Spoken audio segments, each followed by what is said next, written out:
राधे राधे दोस्तों।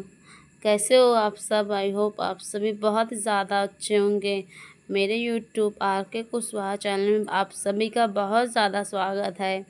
तो दोस्तों, शास्त्रों में कहा गया है कि ज्येष्ठ मास में प्रातःकालीन स्नान, दान और तर्पण का विशेष महत्व होता है।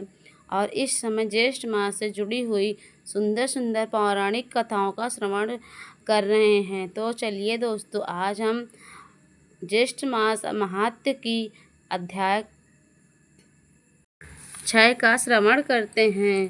तो दोस्तों, पार्वती जी कहने लगी कि इस व्रत को पूर्ण फल क्या है और किसने इस व्रत को सबसे पहले किया था। कृपा आप इस वृतांत को सुनाइए। तब शिव जी कहने लगे कि पहले त्रेता युग के होने पर किसी वजह से त्रुजटि नाम का एक ब्राह्मण था। वह ब्राह्मणों के कुल में पूजित, धनी और बंधुओं से युक्त था, परंतु संतानहीन होने से दुखी होकर महान नियमों से स्थिर अनेकों व्रत तथा कथा दानों को करता।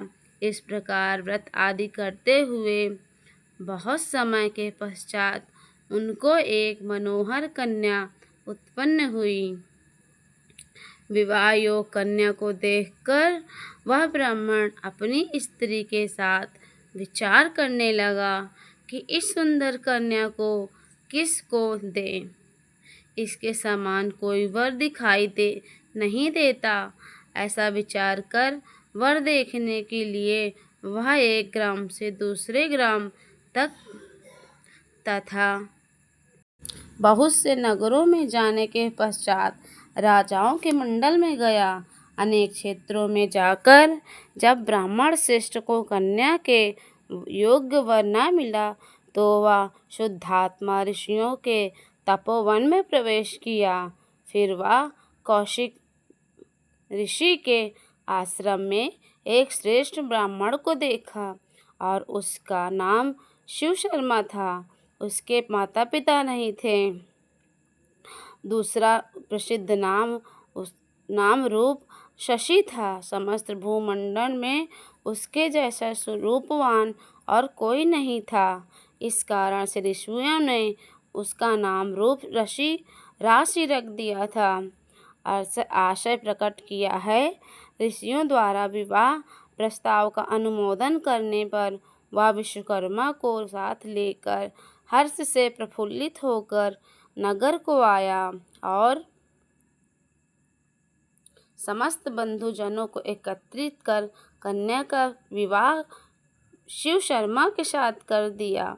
यहीं रहने के लिए उसको घर दिया, गौधन और अनेकों प्रकार के भेद लिए और दूसरे ब्राह्मणों को बहुत सी दक्षिणाएं दी।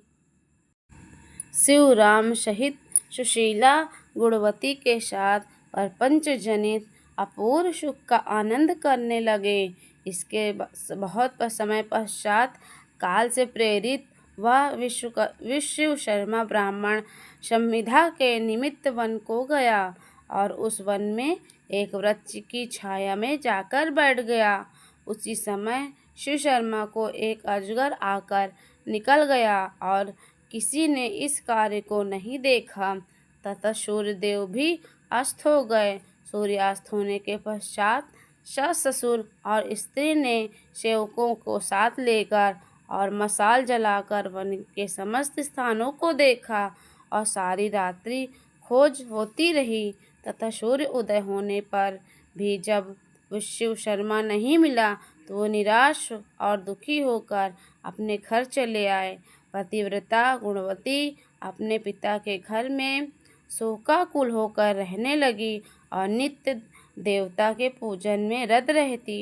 एक दिन देवलोक से वहाँ पर नारद जी आ गए।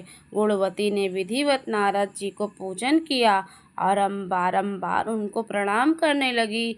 इससे प्रसन्न आत्मा नारद जी ने गुणवती को व्रत का उपदेश दिया। नारद जी कहने लगे कि हे भद्रे, तुम ज्येष्ठ मास में तुम पवित्र रंभा व्रत करो और विधि व्रत श्रद्धा मुक्ति से देव पूजन करो तथा ये हे अनहंदरे अनन्य मन से वन पर्यंत इस व्रत को करो। नारद जी बोले कि तुम इस व्रत के प्रभाव से विष्णु भगवान को प्रतिरूप में पाकर स्थायी पद को प्राप्त होगी। इस प्रकार नारद जी के उपदेश से वाशिनी गुणवती केदली वन को लगाया और नारद जी को कथानुसार समस्त कर्म को किया। और इस तरह बहुत सा समय बीत जाने पर वह वृद्धाश्रम में अवस्था को प्राप्त हो गई तथा उसी वन में मृत्यु होने पर विमान में बैठकर स्वर्ग को चली गई। जन्मांतर में इस व्रत को पूज राशि में भगवान विष्णु के वल्लभा तुलसी हुई। भगवान विष्णु को तुलसी से अधिक और कोई प्रिय वस्तु नहीं है। ब्राह्मणों इसी व्रत को श्री शिव जी यातनाओं से पार्वती जी ने किया और इसी व्रत के प्रभाव से पार्वती जी शिव जी को अति प्रिय हुई। श्री स्कंद जी इस श्रेष्ठ मास में श्रेष्ठ महात्मा को सुनकर प्रसन्न होकर ब्रह्म ऋषियों ने पुष्पों की माला तथा आभूषणों और सोने चांदियों से श्री स्कंद जी महाराज का पूजन किया। तो दोस्तों यहीं पे अध्याय 6 समाप्त होता है। ओम नमो भगवते वासुदेवाय नमो नमः। इस मंत्र का कमेंट में ज़रूर एक बार लिखें।